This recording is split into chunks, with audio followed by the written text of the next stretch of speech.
All right, this wild piece with all the chameleons, chameleon flakes, paint, all kinds of shenanigans going on.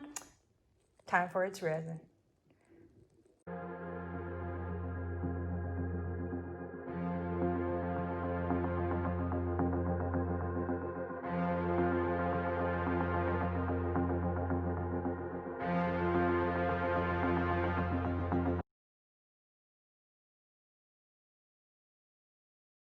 Howdy, howdy, this is Clara Lawrence. So I debated on putting a seal coat on this or not, meaning after I've done the metallic flake and the chameleon.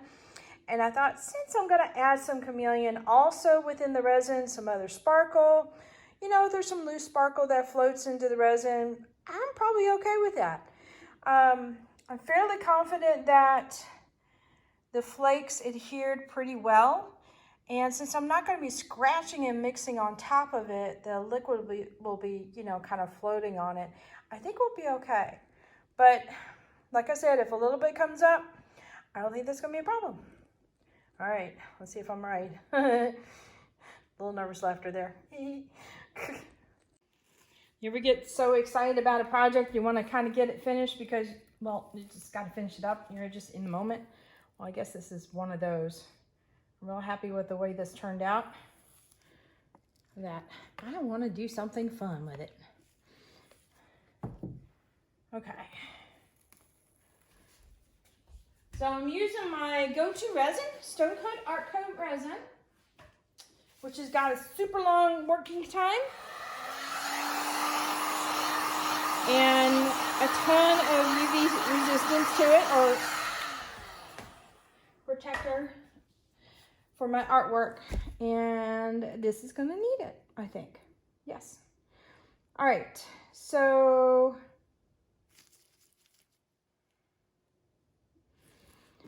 I just did two where I tilted them. I added the colors in here and I tilted it around. I really, really like it.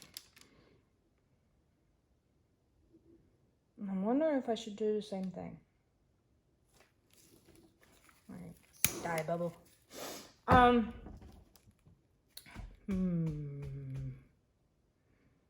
You know what? I'm going to do something different. Okay, so I'm going to tilt the clear around, get that coated, and then I'm going to add colors in there and then tilt the colors and see if I can stretch them out. I'm going to try, okay? All right. Let's see if this is going to move a lot or go really slow. I might go slow. Let me add a little bit more, I think.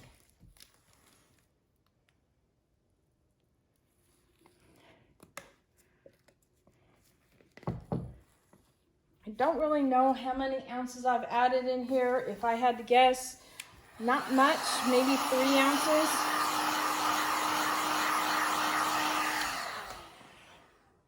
And then with the colors, it might be, you know, an extra ½ an ounce, but I know I get that question asked a lot. Wow, I just picked it up and tilted it and this whole chameleon flake turned green.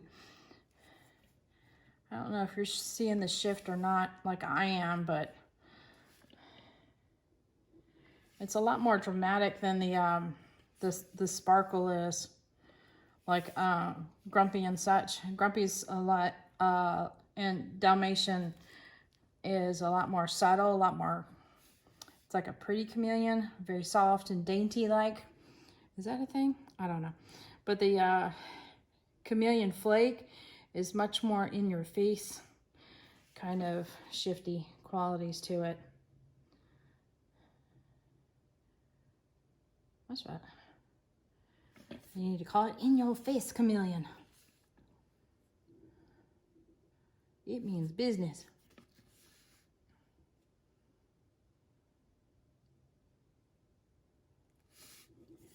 All right. So far so good with just me tilting it around. I'm not seeing much glitter movement. That might be a loose flake right there. We'll see if it picks it up or not. Well, it seems to be staying put.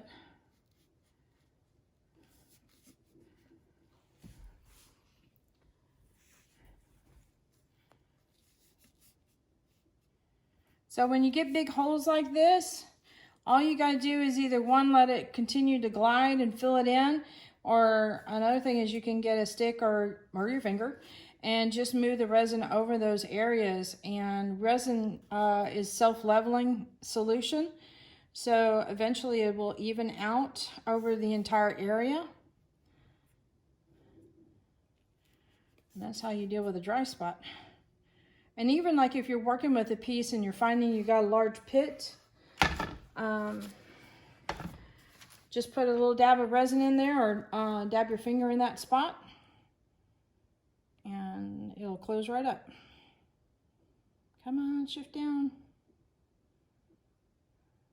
Okay, now shift down. I am impatient. Okay, I'm going to do exactly what I was talking about. Now that could loosen up some glitter. Hopefully it doesn't. Okay, so since I've got, I didn't do it completely. All right, since I've got brush strokes that kind of go around the piece, I thought that I would do a similar thing with laying out the colors.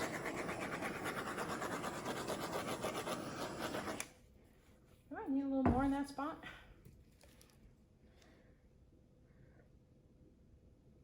Maybe so.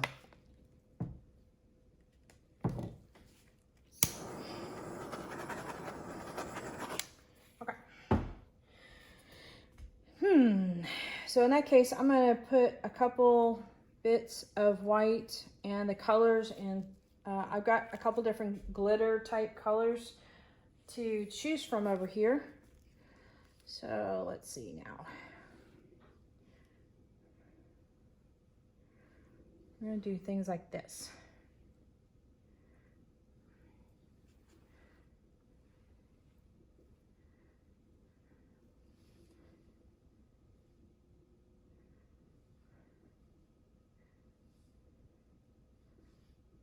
Just do a couple skinny lines in here. All right. Let's see. This is abalone, which is very sparkly.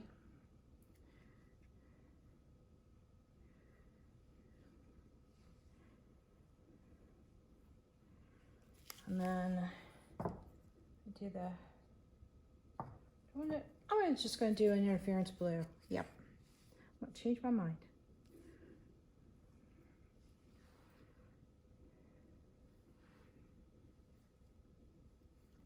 All right. A little bit of gold.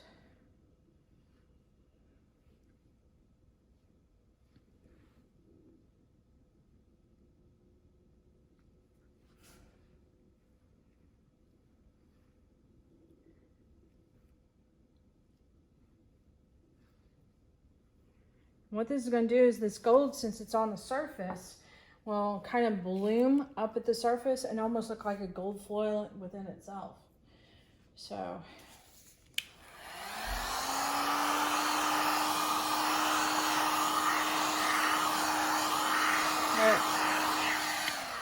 So I'm going to heat this up overall really good, and then I'm going to kind of blow on this so it kind of fans it out just a little bit, and then I'm going to tilt it. So hopefully I can tilt in a circular pattern. I don't know.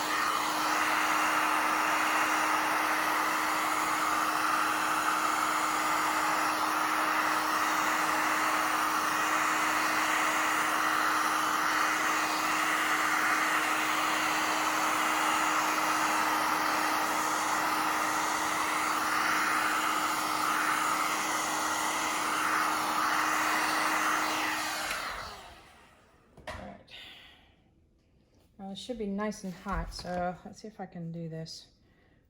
I have to go down, I think, a little bit just to get some liquid down. There we go. Now we got some movement going. One problem is it's really fluid, so I gotta make sure I don't go over the edge.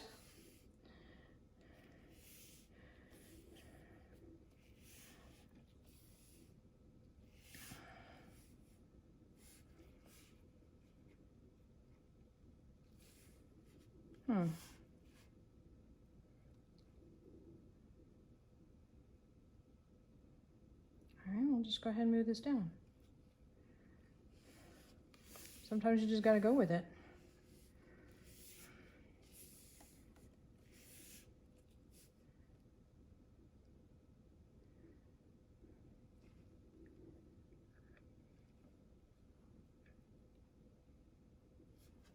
All right. Also moving it back and forth will take those layers and kind of extend them out a little bit, and it really softens those edges up.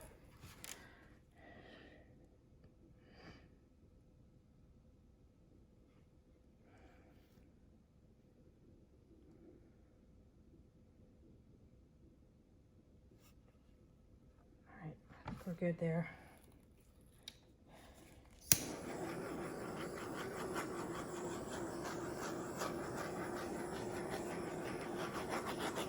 I just realized what I didn't do. You put them up on these little pointy things.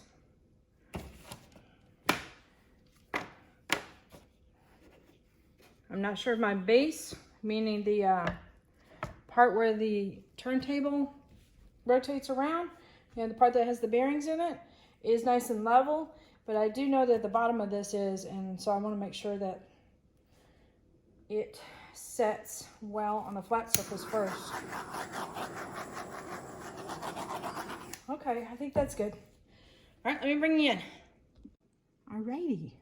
Not as much swirling going on like the other pieces, but I'm okay with that because I want it to be something that was more of a big circular motion than all over like clouds and such. I get it, that's my gesture for clouds and such. I'm entertaining myself here. Shoot, I'm already talking to myself, kind of, in the studio. All right. So I might have to repeat on the whole focus thing. Love that zone right there. I hope it stays. And I like how the resin area is nice and soft. And it's going to deposit little bits of the glitter of the interference in there and the abalone.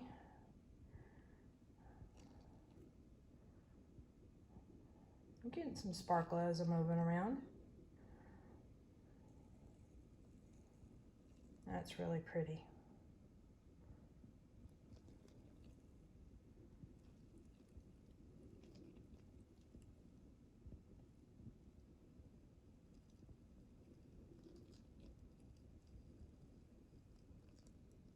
Yeah, I'm happy with this.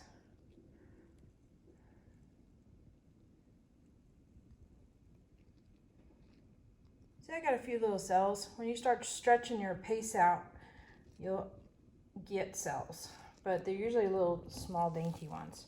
Let's see if the gold's come to the surface or not. Yep, there it is right there. You see that? Right along there? It gives it its own little gold flake look to it. Very pretty. There you go.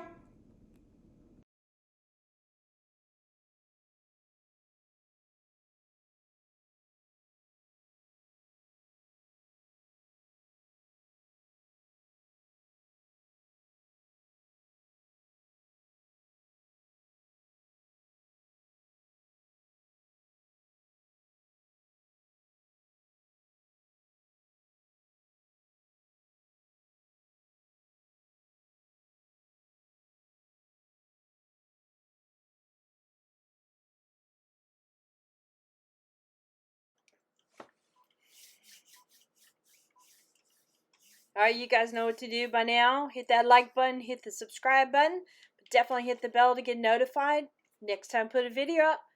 Check the links in the description below for any products that I use, as well as links to my Etsy store. Go shopping. Seriously, check it out. Later, y'all.